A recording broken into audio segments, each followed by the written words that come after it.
തൊണ്ടയിൽ കുപ്പിയുടെ അടപ്പ് കുടുങ്ങി 8 മാസം പ്രായമുള്ള കുഞ്ഞ് മരിച്ചു. കോഴിക്കോട് പൊക്കുന്ന അബീന ഹൗസിൽ നിസാറിന്റെ മകൻ മുഹമ്മദ് ഇബാദാണ് മരിച്ചത്. പിതാവിന്റെ പരാതിയിൽ കോഴിക്കോട് ടൗൺ പോലീസ് കേസെടുത്തു. ഇയാളുടെ 14 ദിവസം പ്രായമുള്ള കുട്ടി മുൻപ് മുലപ്പാൽ തൊണ്ടയിൽ കുടുങ്ങി മരിച്ചിരുന്നു.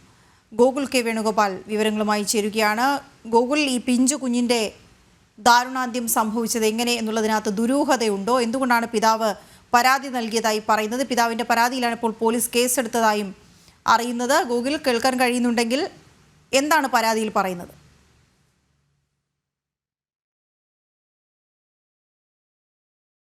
കോഴിക്കോടാണ് സംഭവം.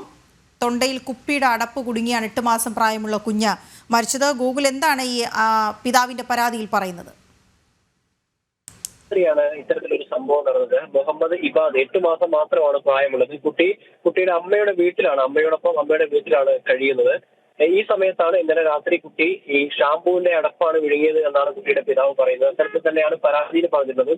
കുട്ടിയുടെ തൊണ്ടയിൽ ഈ ഷാംപൂവിന്റെ അടപ്പ് കുടുങ്ങി മരണപ്പെടുകയായിരുന്നു. കോട്ടപ്പറമ്പ് കോഴിക്കോട് നഗരത്തിൽ തന്നെയുള്ള കോട്ടപ്പറമ്പ് ആശുപത്രിയിലേക്ക് എത്തിക്കുമ്പോഴേക്കും കുട്ടി മരിച്ചിരുന്നതായി ആശുപത്രിയിൽ നിന്ന് ഡോക്ടർമാരും പറയുന്നുണ്ട്. തുടർന്നാണ് കുട്ടിയുടെ പിതാവായിട്ടുള്ള നിസാർ കോഴിക്കോട് ടൗൺ പോലീസിൽ പരാതി നൽകിയത്. പരാതിയിൽ അദ്ദേഹം പറയുന്നത്, നേരത്തെ തന്നെ ഇത്തരത്തിൽ 2023 ഇവരുടെ 14 ദിവസം മാത്രം പ്രായമുള്ള കുട്ടിയും മരിച്ചിരുന്നു.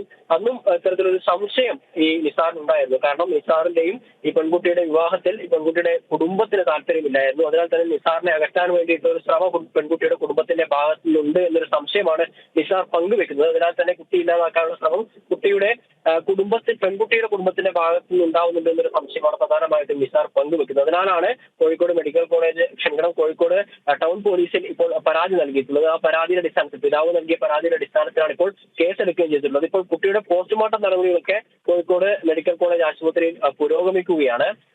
പോസ്റ്റ്മോർട്ടത്തിന് ബോഡി വെട്ടിക്കഴിഞ്ഞാൽ കണ്ണംപറമ്പ് ജുമാ മസ്ജിദിൽ കുട്ടിയുടെ ഖബറടക്കവും നടക്കും. ഈ കുട്ടിയുടെ ചികിത്സയുമായി ബന്ധപ്പെട്ട കാര്യത്തിലൊക്കെ ഈ പെൺകുട്ടിയുടെ, ഈ നിസാറിന്റെ ഭാര്യയുടെ വീട്ടുകാർ അത്ര താല്പര്യം കാണിക്കാറില്ല. എന്തെങ്കിലും അസുഖം വന്നു കഴിഞ്ഞാൽ ആശുപത്രിയിൽ കൊണ്ടുപോകാറില്ല എന്നൊരു കാര്യവും ഈ നിസാർ പങ്കുവെക്കുന്നുണ്ട്.